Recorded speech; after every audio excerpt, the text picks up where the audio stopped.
Now, as a guy who was raised around a lot of overweight family members, I will say this.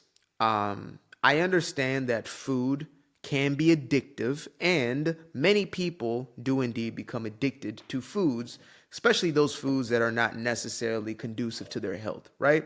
The sugars, the carbs, etc., are infinitely addictive, and if you let yourself off the guardrails, you will likely find yourself in obesity land. So I understand that there's a reality about that, and that many people may very well need help when it comes to weaning themselves off of a drug known as food.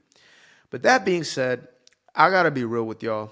Um, I don't know when it was that obesity became a so-called disability. Like, I'm not sure, genuinely, I'm not sure if this was something that was always the case or it became the case. But what I do know is that increasingly we're now seeing the sentiment or this mentality that individuals who are overweight or obese are considered to be individuals who are going through some sort of essential crippling disability. Now, if you were to look at somebody obese, especially somebody as big as the individual I'm about to showcase in a little bit, you would think to yourself that, yeah, I mean, it looks like they would have a hard time getting around. They would have a hard time, doing just basic things, basic functions of life. However, this is not the same as somebody, having their leg blown off, right? Or somebody who lacks the ability to hear or see or something of that nature, right? This isn't somebody who just happened to be in a situation or born in a certain way to where certain bodily functions don't work. This is an individual who made not just the choice, but made a continuum of choices to continue to abuse their body. Again, I'm not trying to be triggering. This ain't no rage bait, none of that. This is the God honest truth. These are individuals who made the decision to continue to abuse their body, to mistreat their body, to fuel their body with those things that would be detrimental to their health, and ended up in a situation where they are now this. So this being recognized as a disability is honestly, it's mind-blowing first and foremost for me, but it's also frustrating for me because there are individuals who are, let's say, a little more reliant on the system, a little more reliant on taxpayer dollars in order to fund their lives, right? They're old people who work their whole lives and now they got things that ain't working or whatever it is. The thing ain't thinging anymore. The thing ain't thinging, right? Their backs are out, their legs have given out, they got 3 hip surgeries, whatever it is. And it's like, okay, grandma worked, she did what she could, grandpa worked, he did what he could, let's give them some of the money in the pile. Let's do that. Let's divvy up some of that money that, we put in there through taxes. Let's do that. Let's take care of her. There are those who maybe fall on hard times. Okay, they need low welfare. Let's not make no welfare queens of kings. Like, let's not do that. Let's just use it for when it is necessary. Okay, you're in hard times, you're going through some things, that's okay. But when it comes to obesity, like this was something I heard a while back, and maybe it's not accurate, but just get the sentiment of it. This is the only country, quote unquote, where the poorest people happen to also be the biggest people, right? If you go to third world countries, at least the ones that I've been in, right? Zimbabwe, etc. Um, your poor population, malnutritioned, starving, etc., they happen to be the thinnest people in your society. And the biggest people oftentimes are the ones who have the most access to food. So it's quite a strange contradiction, right? And we can get into, food science and why it is that certain foods are fattier than others. So maybe they're not eating more. Well, no. They are eating more. And there is this deception, that this wool over our eyes that's been pulled, which says that, well, these people, they can't choose to eat their food deserts that they exist in. I mean, obesity is just a byproduct of the fact that they don't have access to healthier foods. It's the fact that these are poor people who cannot afford to eat healthy. Well, guess what? When you start averaging things out and you calculate the amount of food that is being eaten, unhealthy food versus healthy food, you start to see that there is a counterbalance that takes place where real food may be marginally more expensive in some cases, in some cases. But guess what? The reality is most people are just not picking those foods. Like I saw a video recently of a family was sitting in the middle aisle of a grocery store, literally just eating the food. People started, first stealing, like pushing things out of cart. Now they're just stealing in the store. They're just eating in the store, not about to pay for it. And the caption was like, basically they were at an effort stage. We're poor. We can't afford this. We're homeless, blah, blah, blah. So we're just going to eat here on the floor. And the aisle they were in was not the produce section, right? The aisle they were in was not, where the fresh meats, etc. were. The aisle they were stealing from was the potato chip section. There was chips and dips and chips and all other stuff. They took all kinds of snacks and whatever it was. And so you think to yourself, wow, these poor people, they have to steal in order to eat, which is never a truth, at least not in a place like the United States. There are organizations such as, food banks, etc., who will supply those needs. But I digress. So let's say, they have to steal to eat. And so what do they decide to steal? Potato chips, ho-hos, donuts, cookies. Those are the types of things that people oftentimes steal in. You don't see produce sections being wiped out of food. You don't see produce being locked down in cages. You see Dorito potato chips if you go up to San Francisco or, maybe San Jose, hopefully not anymore. But, last time I checked, you went into one of them places, you have the potato chips now being locked up. Those are the things they're afraid of people stealing. The last thing they were thinking of is to get themselves some fresh food, fresh veggies that they were going to mix up with their steak or whatever it was, get themselves some real food, cutting out the sugar. No, they are going directly to the sugar and the salts. And so we have to be honest about this. Most people are not obese because it was an accident. Most people are not obese because it was some sort of, just the situation and the circumstances forced them to be so. Right? There are things that you did not have control over, let's say, that you were born into. There are genetic components of who you are that you cannot control. Your weight just happens to not be one of those. And unfortunately, we've created a social dynamic through this far left woke ideology. Yes, I will always bring the woke into this because they are essentially almost exclusively responsible for this because they pushed the quote unquote fat acceptance, body positivity movement that was nothing more than enabling people in their dysfunctional and destructive behaviors. This is a dysfunctional because it's not functional. It's the opposite of functional, you see, and it's destructive because it's literally destroying oneself. You might see a crackhead on the side of the street and it's easy to point them out as an addict. But what about the person who is addicted to food? Right? Why is it that they get skipped over as if that's not an actual issue? And that's not a choice that's being made to destroy one's own life. It is at least going to be a burden, if not on the tax system, it's going to be a burden on a damn chair. You know what I'm saying? It's going to be a burden on a seat somewhere. It's going to be a burden somewhere, but likely it's going to be a burden to the system. People are going to have to pay for somebody else's bad decisions, which unfortunately oftentimes does happen, right? Where you and I have to pay for somebody's health care who's not willing to take care of their own health. And I saw this little clip back in the day, well, maybe a couple of weeks, maybe a month ago, where this chick was talking about, people love to talk about how, we need free healthcare. And then she like pans over to a video of essentially that family. I think that's where I saw the video. It was a family sitting down. That's right. Hello, dots connecting. It was a video of the family sitting down eating the food. And it's like, okay, we're supposed to, pay for these people's bad behavior and the outcomes that they get. I mean, pre-diabetic preteens is a thing now. Just having the adult rate of prediabetes or diabetes is unnatural. That's a food-based disorder, right? Dis-ease.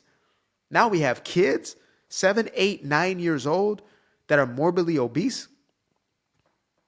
That's not a disability. That is irresponsibility. Parents who allow their children to get to a place of obesity are committing a form of child abuse. And I stand on that statement. If you are funneling destructive foods, and it's like poison basically, right? Just in a different and more subtle form. If you are a parent and you are actively engaging in this child becoming diseased in essence, then, well, you are part of that issue. You are the enabler. You are responsible. But once you become an adult, now you have to take personal responsibility for your decisions. You have to be the one to make the decision to cut off those addictions. So when you had a story like this one of, Miss Lift over here, right? I covered the whole story, I think maybe a week, 2 weeks back. I covered the entirety of the story as far as this woman who was suing Lyft because the driver denied her access to his vehicle. In other words, she was too damn big to fit in the car. It was simple as that. And the interesting thing for me was that there were some people who were defending this vehemently to say this is discrimination, this is fat phobia, etc. They can't even say the word fat anymore. It's like the F word, she called it during the Breakfast Club interview. The F word. Charlamagne was confused as hell, just like I was. I was thinking the other F word, but then no, it was that. Fat is an F word? That's crazy. Fat is literally just what it is. It's called fat, right? It's like muscle, fat. There's fat and then there's muscle. So, that's a slur now, I guess. But nevertheless, I digress. Back to the point. So you have individuals like this who are now crying victim. They're now making themselves out to be the victim of this evil system that is out to get them, right? That is segregating them. That is, people look at me crazy. When I go outside, people look at me. I mean, yes, people look. It's true. People may very well discriminate. People may very well, do a host of things, but it's because there's something within us naturally that recognizes that there's something off about that. When you see that, you recognize that there's something unhealthy about it. We're registering at a biological level that there is an unhealthy aspect of like seeing somebody who is diseased, right? When you see somebody deteriorating, you can't help but see that and have a certain level of disgust. It's not like an intentional thing. If somebody goes out the way and is trying to bully you and going off, that might say more about them. But if somebody is just in awe of somebody who is 6'5", 4, 300 pounds, whatever it is, 5'2", 300, 400, 500 pounds, that's a natural response. That's not discrimination when somebody says you can't fit in this car. You're literally going to create tax on this car. The person who drives for a living, who needs to make sure that their car is, mobile as long as it can possibly be, they're terrified to have somebody sit in the back of that car and just zoof, tires blow out, right? The rear bumper falls off. Like your car is now in a different shape than it was before. This woman, knowing she couldn't even fit on a chair in an interview, asking for a whole couch, is the very same one who is now crying, this is discrimination. Come on now. We can't keep lying to ourselves and we can't keep lying to one another in this way. That was one of the biggest social consequences of allowing this woke shit to permeate, is that we allowed for these people to not just have a voice, but then they became the voice, where doctors were afraid to just say, you know what, being obese is actually problematic. It's taxing on your health, and it's going to lead to certain negative outcomes. Instead of saying that, which is the God honest truth, you're now seen as fat phobic. You're seen as problematic. You're seen as the issue. You're seen as the reality is, if somebody tells you that, like if you are severely overweight or just overweight, and somebody tells you, this is going to lead to a negative outcome, you put the doctor now for my 600-pound life on him, like, you will not live long, you will die. You're loving that person by telling them the truth. If you're calling them a fat F and a pig or whatever, okay, that's just mean and unnecessary. But if you're telling the person, look, your weight is going to lead to maybe your demise, likely your demise, early demise, that's a person who actually cares enough to tell you the truth. A person who tells you, oh, healthy at any size, this doesn't mean nothing, don't even look at it, don't even care about it, those who want to lose weight are fat phobic. Somebody who tells you that messaging does not actually give a damn about you. I guarantee they do not care about you. Nobody who cares about you is going to allow you to just destroy yourself. I was an addict at a certain point. That's why I can understand the psychology. Like, there were people who told me that I was essentially wasting away my life and I would likely take my life. And then there were people who egged me on. Guess what? The ones who egged me on, few of them lost their lives. The people who were telling me otherwise, they actually loved me. I thought they were judging me. They really cared about me. They were concerned about my well-being. They were concerned about my life. And so when I speak to these messages, as much as we can laugh and do all this type of stuff, what really matters is the underlying thing of like, to tell somebody that being fat is not a disability. It's not something that happened to you. You're not a victim to obesity. You're not a victim to fat cells or any of that. But instead, it is due to life decisions. And people like to talk about Thyroid. It's the thyroid. But what about the thyroid? But I'm big boned. First and foremost, what the hell is a big bone? The only person big boned is a T-Rex. You understand me? Only thing big boned is a goddamn reptile from 3-4 million years ago. That's a big bone. You ain't big boned. We got the same, but we might have a different bone structure, but you ain't got thick bones or something like that, right? This is weight. This is fat.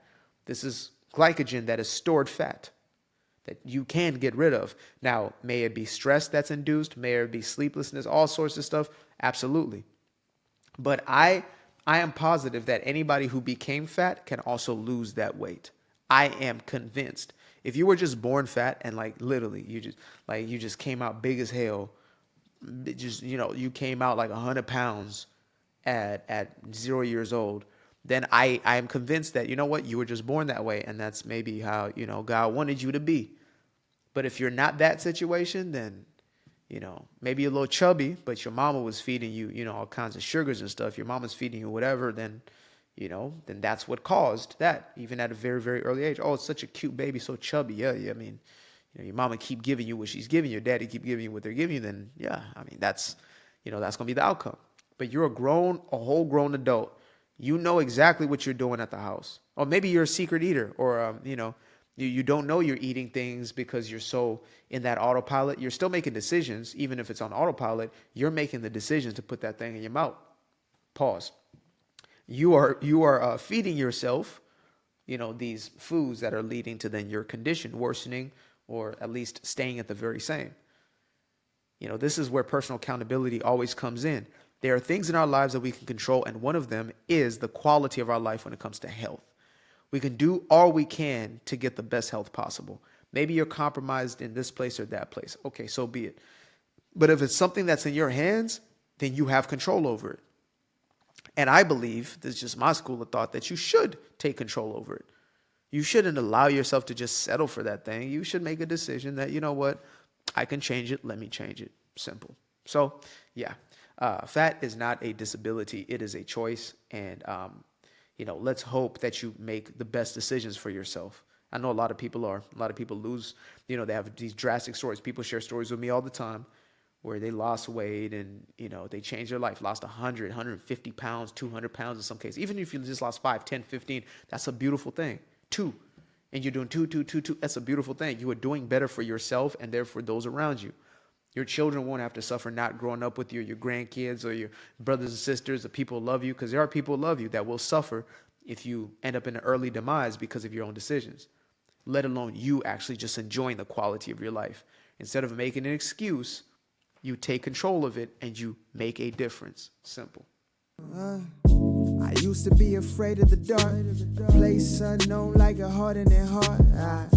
I used to see my life in the bar. Now the kids unchained, every shackle is lost. 2 steps in the moonlight, 2 step in the daytime. You just know when it feel right. You got a feeling the time's not. See you through those shades that I just threw on. Through my lenses, you just can't do no wrong. I fell in love with myself again. I fell in love with myself. I fell in love with the sunshine. I fell in love with the light. I fell in love with the full moon. I fell in love with the night. I can see the light again. I can see the light. You can see the life in him illuminate the night. I know the time is taking. A 3, 6, 5, that's a full rotation. I see you looking up, you know them constellations. Constantly gazing like house of praises, you get to praising.